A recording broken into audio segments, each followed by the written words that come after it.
Ayan, handa na po ba kayo? Ngayon po ay pag-aaralan natin ang mga regalo o kaloob ng banal na Espiritu. Ang ating pong main text, 1 Corinthians chapter 12, verse 8 to 11. The gifts of the Holy Spirit. Ibig sabihin, hindi po ito pinaghirapan, hindi po ito merit. Ito po ay sa kapasyahan ng banal na Espiritu, no? Sa kanya pong kakanyahan, sa kanyang soberenya, sa kanyang sovereignty, ay ipinagkaloob po niya sa atin ang mga bagay nito because of His will, because of His grace. Not because we deserve it, not because we want it, but because it is the will of the Holy Spirit. So, ano po ang sabi dito mga kapatid sa gifts of the Spirit? To one, there is given to the Spirit the message of wisdom, the message of knowledge, faith, gifts of healing, miraculous powers, prophecy, distinguishing of spirits, speaking in different tongues, or different kinds of tongues, interpretation of tongues. And sabi po doon sa bandang uli, and these are the work of one and the same Spirit, and He gives them to each one just as He determines. So ito pong lahat mga kapatid ay regalo. So the Holy Spirit is the gift. At the same time, the Holy Spirit is the giver. Hallelujah! He is the gift that continues to give. Amen! Siya yung regalo na patuloy na nagbibigay, nagkakaloob ng regalo sa ating lahat. So ang sabi, all these are the work, energeon, sabi po sa original, these are the work of the one and the same Spirit. Okay, pwedeng pikein ito ng tao, ng laman. But yung pong totoong mga gifts, these are from the Holy Spirit. Yung, yung genuine na regalo. The one and the same Spirit. Kaya po dito sa atin, sa Assemblies of God, binibigyan din natin mga kapatid, ito pong mga kaloob ng banal na Espiritu. At sabi po dito sa verse 11, and He gives them to each one. So wala pong tao or walang mananampalataya, walang believer na hindi ho tumanggap ng kaloob. Lahat po kayo, lahat po tayo mga kapatid, may iba't ibang kaloob. Walang exempted. Parang nung tayo po ipinanganak, meron tayong mga natural gifts or natural talents. Pero nung tayo po ipinanganak, sa Espiritu, nung tayo na born again, binigyan din tayo ng iba't ibang spiritual talents or spiritual gifts na sinangkap sa atin ng banal na Espiritu nung tayo po ay naging bagong nilalang, nung tayo naging mananampalataya sa Panginoong Yesus. Hallelujah! So ito po mga kapatid, walang exempted, lahat tayo tumanggap ng kaloob mula sa banal na Espiritu. At ang nagpapasya, sabi po, just as He determines. Ang banal na Espiritu ang nagpapasya kung anong uri ng kaloob ang iyo pong matatanggap mula sa Kanya. So ano po yung mga kaloob na to? In a brief way, ay talakayin natin yung mga kaloob na ito, mga kapatid. So sabi po, the message of wisdom or the gift of wisdom. So ano po yung wisdom? This is the practical application of biblical truths sa atin pong buhay. Amen? Yung tamang hakbang, tamang pasya, tamang gagawin. Amen? This is the gift of wisdom. So lahat po ay hinahanapan ng karunungan, pero may mga tao po na binigyan talaga ng karunungan mula sa Panginoon, na yung kanila pong mga naiisip ay hindi galing sa tao, hindi galing sa laman, ito ay galing sa Espiritu ng Diyos. Ano ba? Message or gift of knowledge. Ito naman po yung mga bagay, mga katotohanan na normally hindi po malalaman sa natural, pero i-reveal, ipapahayag sa iyo ng banal na Espiritu. Bibigyan ka ng banal na Espiritu ng revelation. Okay? At ito po yung gift of knowledge, mga kapatid. And then next, yung pong faith. Or pwede nating sabihin, great faith. Hallelujah. So may mga kapatid, may mga mananampalataya na pinagkalooban po ng malaking pananampalataya. No? Masarap makasama yung mga ganong kapatid na talagang sila po'y namumuhay ayon sa pananampalataya. Great faith. Amen. Faith that can move mountains. Hallelujah. A faith that enables us to see the hand of God working. Amen?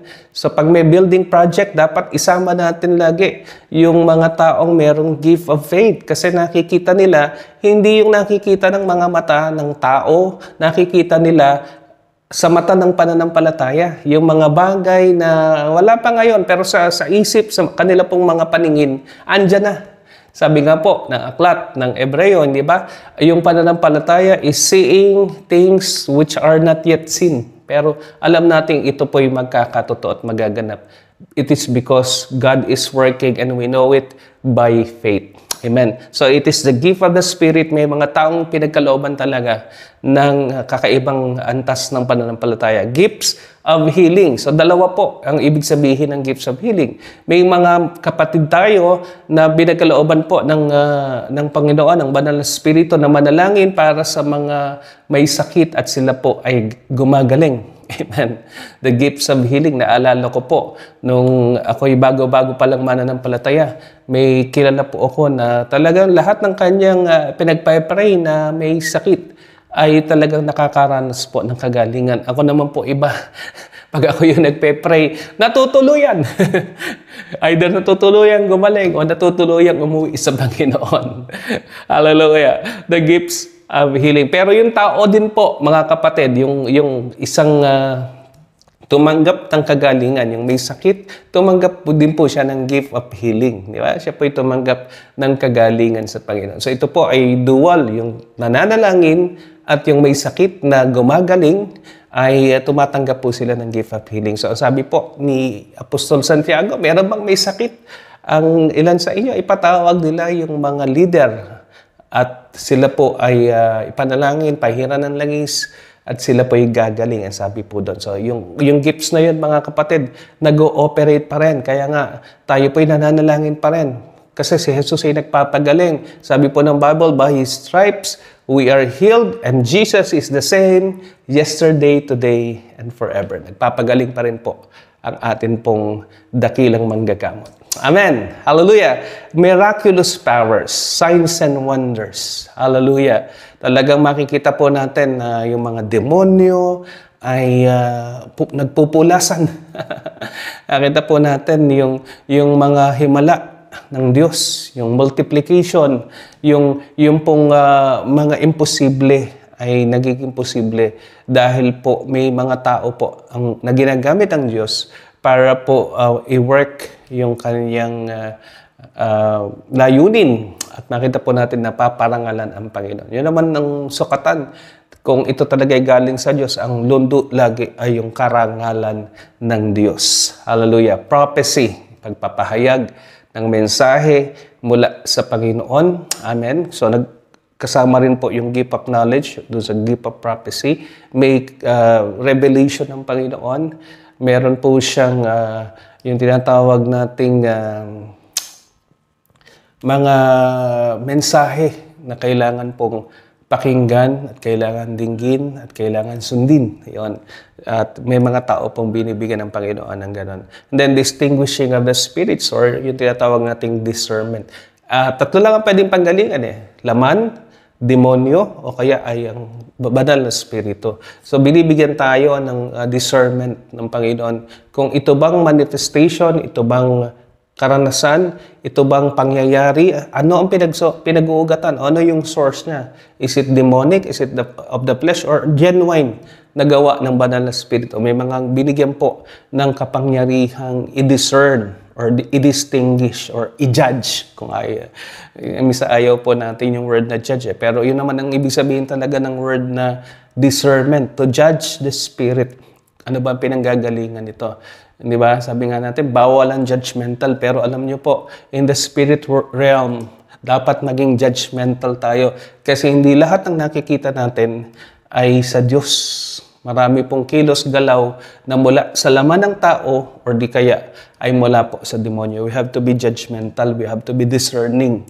Yun po ang sabi. We have to discern the Spirit.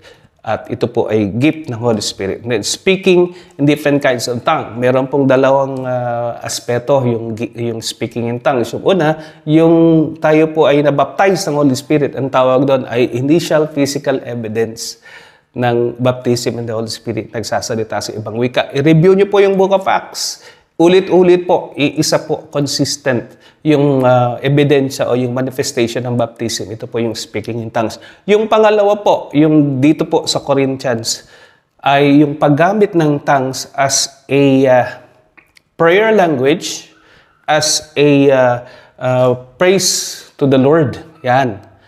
Yun po yun, mga kapatid. At minsan, ito rin po yung ginagamit ng Diyos to reveal His Word, His message to His people.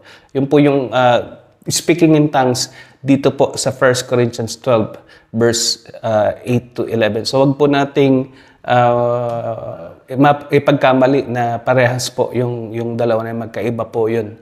Ng nature, magkaiba po sila ng gamit. Although parehas sila na speaking in tongues. At syempre, panghuli, yung interpretation of tongues. Yung meron pong nagpahayag, may mensahe galing sa Diyos, sa pamamagitan po ng tongues, meron pong bibigyan ng Panginoon ng kakayanan upang ito ipaliwanag, upang i-interpret yung pong mga mensahe na yun ng Panginoon sa atin. So ito po mga kapatid, ang iba't ibang kaloob ng banal na Espiritu sa ating lahat.